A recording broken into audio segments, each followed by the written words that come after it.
अस्सलाम वालेकुम जी, मैं हूं सैयदा अनीशा और आप देख रहे हैं हमारा आवाम। और हमारा प्रोग्राम जो है आपको पता है कि मुख्तलिफ़ इशूज़ पे होता है। और अब कराची की अगर बात करें तो अपने आसपास भी आपको, अगर आप किसी ऑफिस में जॉब कर रहे हैं, किसी कंपनी में जॉब कर रहे हैं, और हो सकता है कि आपके घर में भी, क्योंकि एक ऐसी वबा आई इन्फेक्शन ऐसा आ चुका है कि हर दूसरे इंसान को, अगर आप देखें, मेरे ऑफिस में बहुत सारे ऐसे लोग हैं जिनको आई इन्फेक्शन हुआ और मेरे घर में भी एक आध जो हैं उनको भी हुआ। अब इसके हवाले से हम थोड़ी सी अवेयरनेस लोगों को देना चाहते हैं, उस पर हम बात करेंगे। डॉक्टर साहब हमारे साथ टेलीफोन लाइन पे मौजूद होंगे, हसन ओज हमारे साथ हैं, उनको मैं वेलकम करती हूँ अपने शो पे। अस्सलाम वालेकुम।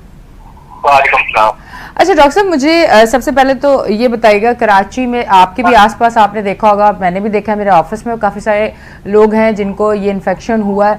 आया ये इन्फेक्शन है क्या, और इसके बारे में थोड़ा सा बताएं, और उसके बाद फिर और डिटेल में हम बात करते हैं। अच्छा Ali, thank you so much for inviting me in your show. मैं ये कहना चाहूंगा कि मैं पिछले महीने से अपनी ओपीडी का नंबर ऑफ पेशेंट्स का अंदाजा लगाऊं तो पिछले एक हफ्ते तक कोई भी कंजक्टिवाइटिस का पेशेंट नहीं आया था, जिसे हम उर्फ आम में रेड आई कहते हैं, आंख आ जाना कहते हैं उर्दू में। तो कोई पेशेंट नहीं आया था, लेकिन पिछले 1 वीक में और रोजाना, मतलब कल मैंने तकरीबन 30 पेशेंट देखे हैं और जिनको रेड आई थी और कंजक्टिवाइटिस था। तो रेड आई जो कंजक्टिवाइटिस, उसके कई वजूहात होती हैं।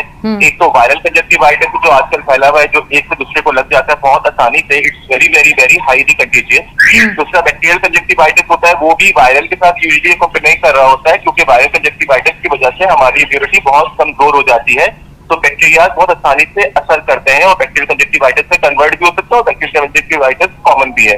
तीसरा होता है एलर्जिक कंजक्टिवाइटिस, जो कि एलर्जी की वजह से होता है, जो सीजनल होता है, पॉलन की वजह से होता है, एलर्जी की वजह से यूजुअली फॉल में, ऑटम में होता है, या स्प्रिंग में भी हो जाता है।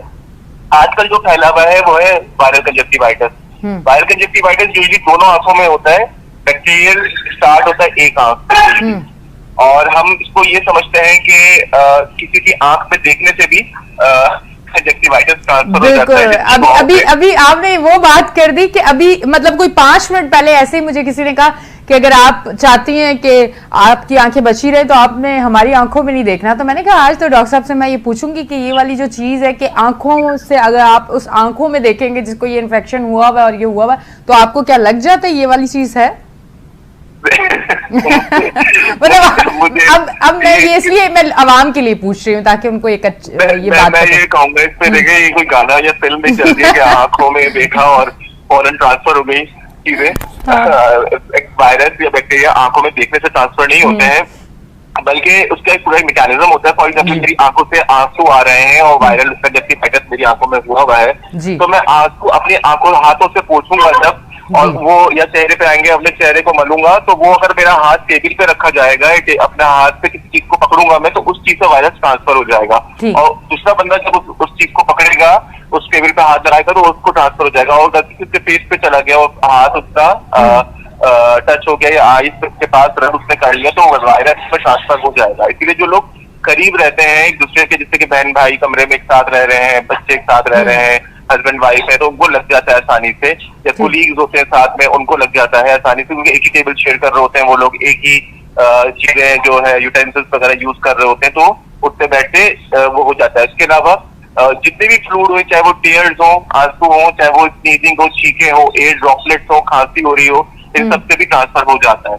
ठीक ठीक। अच्छा अब थोड़ा सा हम इस पे बात करते हैं कि कभी भी हम इस तरह से, अगर इस तरह की चीज़ें हमारे साथ होती हैं तो हम फ़ौरन से आँख में हाथ लगाते हैं, उंगली लगाते हैं, और साफ़ टिश्यू हम नहीं लेते। हम कोशिश करते हैं कि उस टाइम पे कोई कपड़ा है, अगर लड़कियां हैं तो वो दुपट्टे से ही साफ़ कर लेती हैं, लड़कियां तो वो अपने रुमाल से साफ़ कर लेते हैं। थोड़ा सा ये बताएं कि इस तरह की चीज़ें करने से, अपने हाथ का इस्तेमाल करने से, या किसी कोई कपड़ा जो आपने पहना हुआ है उसी का आँख में इस्तेमाल करने से ये इन्फेक्शन ज़्यादा होता है, या किस तरह की केयर होनी चाहिए, और अगर ये हो गया तो उसके लिए किस तरह से क्या चीज़ों का इस्तेमाल होना चाहिए, किस तरह हम फिर आगे ये बेहतर हो जाए और ज्यादा तकलीफ देना हो?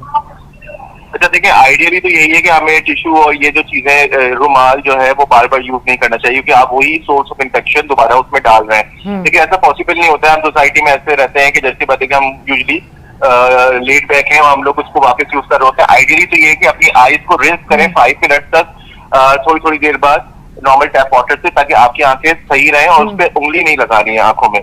और फिर डिपेंड करता है, जब सुबह उठते तो आपकी आंखें चिपचिप होंगी, उसमें से पसी डिस्चार्ज भी आ रहा होता है, आ सकता है। अगर पसी डिस्चार्ज आ रहा है वो बैक्टीरियल कंजक्टिवाइटिस है, तो आपको एंटीबायोटिक भी देनी पड़ेगी, एंटीबायोटिक ड्रॉप या ऑइंटमेंट, क्योंकि अगर आपने नहीं दिया तो वो आपकी कॉर्निया को भी डैमेज कर सकता है आगे जाके, और उससे बहुत मसाइल हो जाते हैं, इवन ब्लाइंडनेस तक भी हो सकती है। कुछ बैक्टीरियल कंजक्टिवाइटिस नीड ट्रीटमेंट, जबकि वायरल कंजक्टिवाइटिस जो है वो खुद सेल्फ लिमिटिंग होता है, 2 वीक से 3 वीक में खुद लिमिट होके सही हो जाता है विदाउट एनी मेडिकेशन इवन। दूसरी बात, हम घर में के ऐसे भी कर सकते हैं कि सलाइन वाटर जो होता है, नमक का पानी, it's a very good potent antibiotic as well, it does function against the bacterias I mean. और ये जो इसमें ये है कि अगर आप जो है नमक के पानी में कॉटन जो है वो डिप करें, या जो क्या कहते हैं स्टेराइल पैड्स होते हैं वो आप डिप करें, और उसको अपने आंख के लेटरल कॉर्नर से मुराद है जो कान की तरफ जो आंख का हिस्सा होता है उधर से स्टार्ट करते हुए उसको पोछे और नाक के वाले पोर्शन तक लेके आए, सिर्फ एक दफा पोछे एक डायरेक्शन में।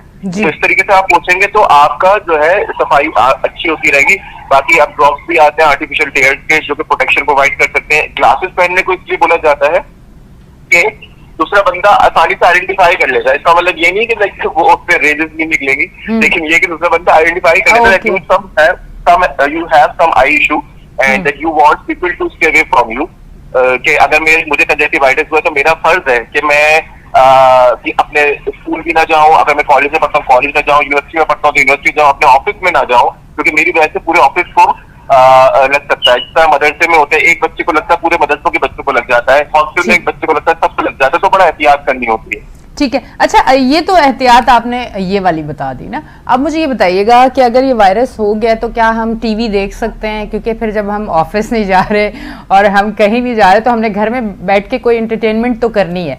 तो अगर हम इस तरह तेज शुआएं और इनके सामने और टीवी और बहुत सारी लाइट्स में अगर हम हैं तो क्या हमारी नज़र पे, बीनाई पे कोई फर्क पड़ सकता है या नहीं? कोई मसला नहीं है, आप बैठ के आराम से टीवी भी देखें, रोशनी में भी बैठें, थोड़ा सा ये जरूर बताइएगा।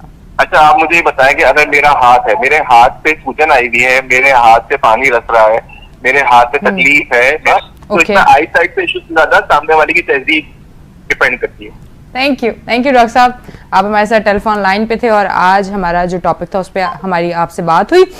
नाज़रीन, आज का ये जो टॉपिक था, अब ये जो जितने लोगों को ये आई इन्फेक्शन आया हुआ है तो आपको बता दिया गया है कि किस तरह की केयर आपने करनी है। दूसरी चीज़ ये जो गुलाब का अर्क है जो अमूमन हम लोग बचपन में भी सुनते थे और अभी भी कुछ भी ऐसा होता है तो हम यही कहते हैं कि गुलाब का अर्क आंखों में डाल दें। तो डॉक्टर साहब ने आपको बता दिया कि बिल्कुल वो इस चीज़ को नहीं कहते कि आप गुलाब का अर्क आंखों में डालें, बल्कि उन्होंने ये बता दिया कि नमक वाले पानी से आप टिश्यू पेपर से या कॉटन से अपनी आंखें साफ़ करें और ग्लासेस इसलिए लगाएं कि लोगों को पता चले कि आपको ये इन्फेक्शन हो चुका है और ताकि दूसरे लोग आपसे बच सकें। और दूसरे लोगों को कोशिश करें कि अगर आप कोई टिश्यू इस्तेमाल करें उसको ऐसे ना रखें ताकि दूसरे किसी इंसान को ये ना लगे। बहुत सारी चीज़ें और एक चीज़ बहुत अच्छी है कि आपने जब आपकी आंखों में खून उतरा हुआ है और वो इतनी तकलीफ़ में है तो फिर आपने थोड़ा सा उसको रिलैक्स करना है, ना लाइट्स में, ज़्यादा लाइट्स में ना बैठें और टीवी ना देखें, मोबाइल ज़्यादा ना यूज़ करें ताकि जल्द से जल्द ठीक हो जाए, क्योंकि इसका असर जो है वो ख़तरनाक भी हो सकता है, आपकी बीनाई पे भी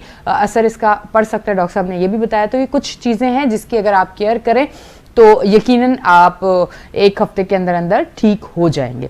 तो अपना रखें बहुत ज़्यादा ख्याल। हमारी कोशिश होती है जो इशू जो उस टाइम पे करंट इश्यूज़ हो, चाहे वो हेल्थ के हवाले से हो, चाहे वो लोकल इश्यूज़ हो, XYZ कोई भी इश्यूज़ हो, तो मेरी कोशिश होती है कि उसके ऊपर फ़ौरन से शो करें ताकि आपको पता चले कि आया इसके लिए बचने के लिए हम क्या कर सकते हैं और क्या हमें करना चाहिए। तो हमारी कोशिश जारी है। हमारे शो को पसंद करते रहें, इसी तरह देखते रहें। अपनी होस्ट एनिशा को दें इजाज़त, फिर मिलेंगे। अल्लाह हाफ़िज़।